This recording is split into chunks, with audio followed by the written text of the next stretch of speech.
જામનગર મહાનગરપાલિકાની જનરલ બોર્ડની બેઠક આજે શુક્રવારે સવારે કોર્પોરેશનમાં નવા બનાવવામાં આવેલા અટલ બિહારી વાજપેયી ભવનમાં યોજાઈ હતી। આ સામાન્ય સભાનો સમય સવારે 11:30 હતો, પરંતુ મેયર અને પત્રકારો વચ્ચે બબાલ થતા આ સામાન્ય સભાની કાર્યવાહી 35 મિનિટ મોડી એટલે કે બપોરે 12:05 શરૂ થઈ હતી। આ સામાન્ય સભામાં તાજેતરની વિમાન દુર્ઘટનામાં મૃત્યુ પામેલા પૂર્વ મુખ્યમંત્રી વિજયભાઈ રૂપાણીને શ્રદ્ધાંજલિ આપવામાં આવી હતી। આ ઉપરાંત જામનગરના એક કોર્પોરેટરના પરિવારજનના મૃત્યુ બદલ પણ સૌ સભ્યોએ મૌન રાખીને શ્રદ્ધાંજલિ અર્પણ કરી હતી। મહાનગરપાલિકાએ ₹8 કરોડના ખર્ચે બનાવેલા આ ભવનમાં યોજાયેલી આજની પ્રથમ સામાન્ય સભામાં ઉદ્ઘાટનના દિવસે જ મેયરના કારણે બબાલ થઈ હતી।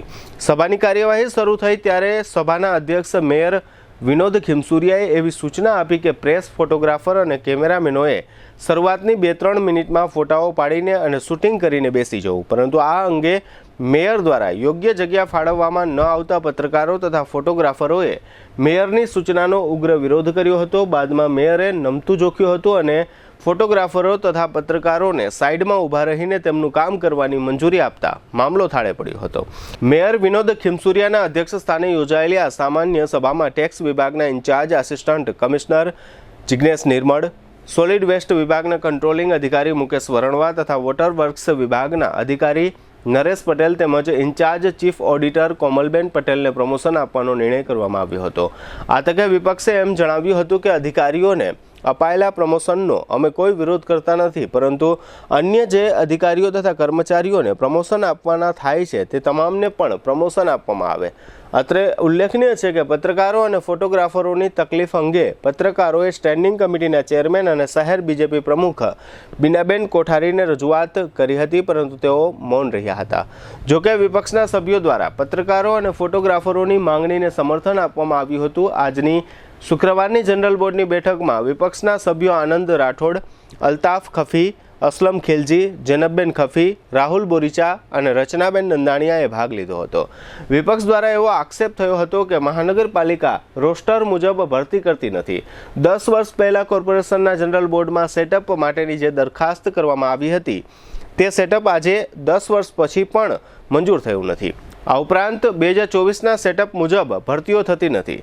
કેટલાક અધિકારીઓને લાયકાત ન હોવા છતાં પ્રમોશન આપી દેવામાં આવે છે। આ ઉપરાંત ઘણા અધિકારીઓ પાસે 2-3 ચાર્જ હોય છે, જેને કારણે લોકોના કામો થતા નથી અને અધિકારીઓ પર ખોટો વર્કલોડ વધે છે।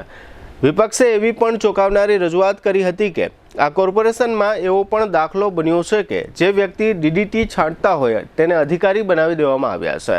આ ઉપરાંત વિપક્ષના પૂર્વ નેતા અલ્તાફ ખફીએ તાજેતરની પાળતોડ સામે વિરોધ વ્યક્ત કર્યો હતો। આ સાથે સમાણા રોડ પર એક ખાનગી પાર્ટીની જમીનને ફાયદો થાય તે રીતે નદી પર પુલ બનાવવાના કામનો વિપક્ષના અલ્તાફ ખફી દ્વારા વિરોધ કરવામાં આવ્યો અને આ અંગે અસલમ ખિલજીએ પણ રજૂઆત કરી હતી। એકંદરે આજની શુક્રવારની જનરલ બોર્ડની બેઠક આમ જુઓ તો કામગીરીની દ્રષ્ટિએ અને પ્રજાના પ્રશ્નોની રજૂઆતના મામલે સાવ નબળી રહી હોવાનું દેખાયું હતું। કરોડો રૂપિયાના ખર્ચે બનેલા જનરલ બોર્ડના નવા સભાખંડમાં માઇકની સિસ્ટમ પણ ભંગાર હોવાનું નજર સામે આવતા ઘણા સભ્યોએ અકળામણ વ્યક્ત કરી હતી।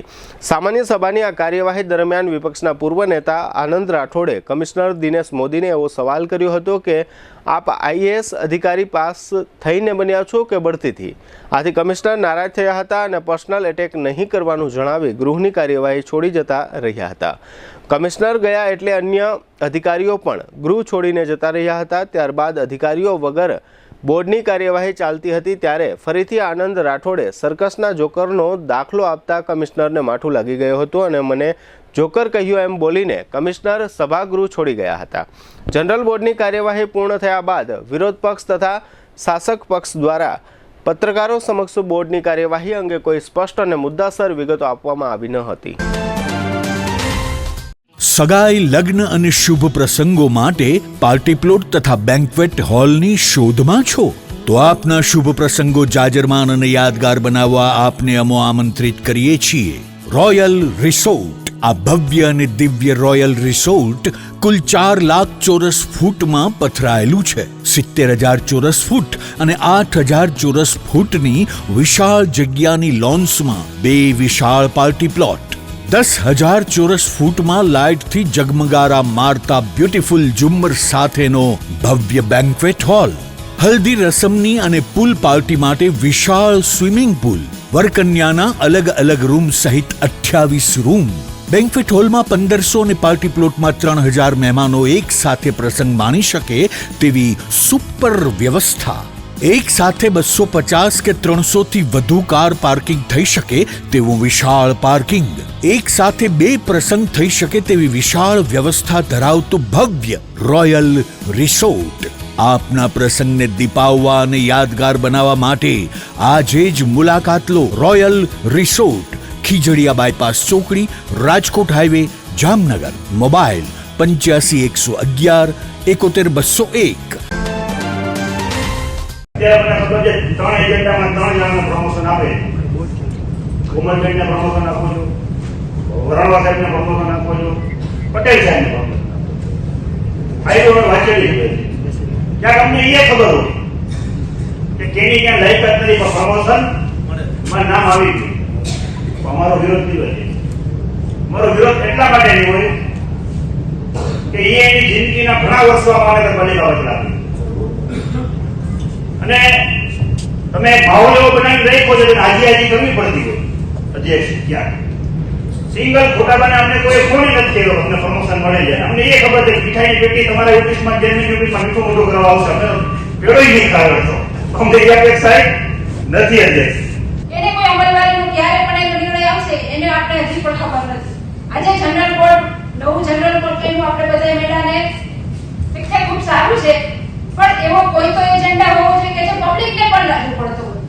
અત્યારે ચોમાસું માથે આવી રહ્યું છે, બીજા ભલે આ પણ લીધું, હવે આ જે છે એની અમલવારી તો ખબર નહીં થશે કે નહીં થાય, પણ આપણે ખાલી માત્ર ને માત્ર આ એજન્ડા. તો મારી ખાલી એટલી રિક્વેસ્ટ છે કે આ જે આપણે નીતિ નિયમો છે એ નીતિ નિયમો મુજબ જ્યારે આવે ત્યારે એને લાગુ પાડીએ તો વધારે યોગ્ય રહેશે. એક આપણે 2014માં રોસ્ટર સંપર્ક અધિકારી કે આપણે જે લેટર મોકલ્યો છે, હું આપને જો વાંધો ના હોય તો વાંચી સંભળાવું કે ઉપરોક્ત વિષય એમણે જણાવવાનું કે જામનગર મહાનગરપાલિકાએ જગ્યા આધારિત રોસ્ટર અનામતોનો અમલ કર્યો હોય તેવું જણાતું નથી. અધિકારીનું નામ લઈને એના પાસે એસ્ટેટ શાખાનો ચાર્જ છે અને એના પાસે ગાર્ડન શાખાનો ચાર્જ છે. તો હું કમિશનર સાહેબને વિનંતી કરીશ અધ્યક્ષશ્રી કે એક જ અધિકારી પાસે 2-3 ચાર્જ હોય પછી પહોંચી ના શકતા હોય, પછી પબ્લિક એમાં હેરાન થતી હોય, સભ્ય એને વારે એને બધા પ્રશ્નમાં હેરાન કરતા હોય. એટલે અધ્યક્ષશ્રી ખરેખર એક અધિકારી પાસે એક ઓળો હોવો જોઈએ, એક શાખાનો. જે પ્રમોશન લેવાની વાત છે તો આ કોર્પોરેશનનો ઇતિહાસ છે અધ્યક્ષશ્રી, તમારા ઉપર નથી. ભૂતકાળના અંદર ડીડીટી છાંટવાથી અધિકારી ચાલુ થયા હોય, એસએસઆઈ બન્યા હોય ને ડીએમસી સુધી પહોંચ્યા હોય, માત્ર ને માત્ર ખાલી રાજકીય હોતી. પણ હકીકતે આમાં જે જરૂરતમંદ છે, પછી આપણે જે સત્યમલ જય કે જે બોર્ડ માંગ્યો છે, ખરેખર એને જો વર્ગીને ચાલવાનું હોય, એ પ્રમાણે જો હાલવાનું હોય તો ઘણા એવા અધિકારી છે કે નિષ્ઠાપૂર્વક, ઈમાનદારીપૂર્વક, હું આ કોઈ અધિકારી ઉપર બ્લેમ નથી કરતો, જેને કોર્પોરેશનની સેવા કરી. રજૂઆત, દરખાસ્ત, વિનંતી જે સમજોઈ ટેક્સની અંદર જે આપણો મની પાવર છે એની અંદર 4 ઝોન પાડો, 4 ઝોનના અધિકારી કાર્યપાલક રાખો અને એની અંદર એટલી વ્યવસ્થા. આપણે જ્યારે આજે જીઆઈડીસી વાળાનો પ્રશ્ન ઉભો, આપણે રિબેટ દેવાની વાતો કરતા હોય છે, 100% વ્યાજ માફીની વાતો કરતા હોય છે, 50% વ્યાજ માફીની વાતો કરતા હોય છે.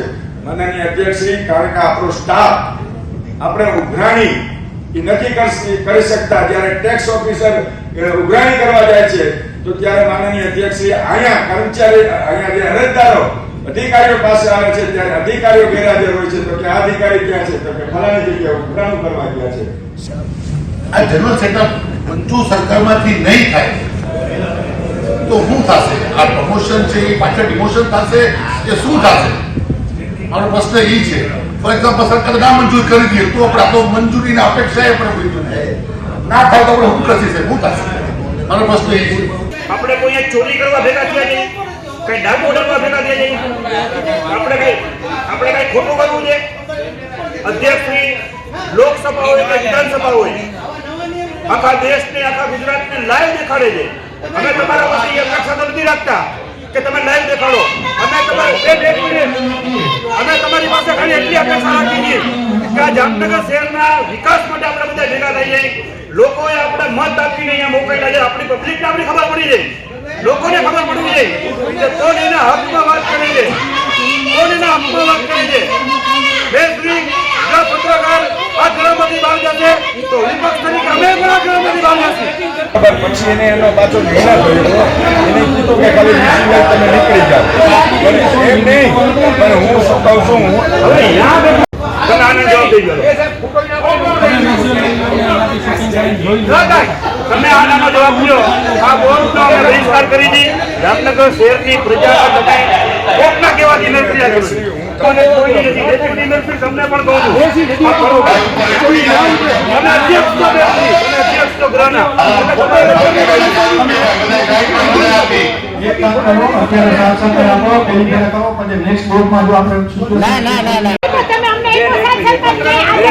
બેન મારા બેન